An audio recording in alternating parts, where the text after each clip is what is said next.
Людовик күн патша. Ураны. Мемлекет ол мен. Билік сипаты. Францияда абсолюттік монархияны орнатты. Бас штатта шақырылмады. Барлық шешімдер патшаның қолында болды. Саяси жүйе. Парламент, сословиелік жиналыстар шеттетілді. Әлеуметтік бақылау. Версаль сарайы арқылы ақсүйектерді өзіне тәуелдетті. Мәдениет пен идеология. Өнер мен ғылымды патшалық беделді күшейту үшін пайдаланды. Ұлы Петр Пірмір, Ресей реформаторы.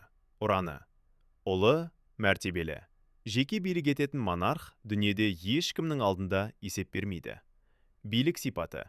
Ресейде патшаның билігі шексіз болды, бірақ ол елді түбегейлі реформалар арқылы өзгертті. Реформалар. Армия мен флотты жаңартты. Мемлекеттік басқаруды қайта құрды. Сенат, коллегиялар. Шіркеуді мемлекетке бағындырды. Патриарх орнына синод енгізілді. Батыс Еуропа үлгісіндегі мәдениет пен тұрмысты енгізді.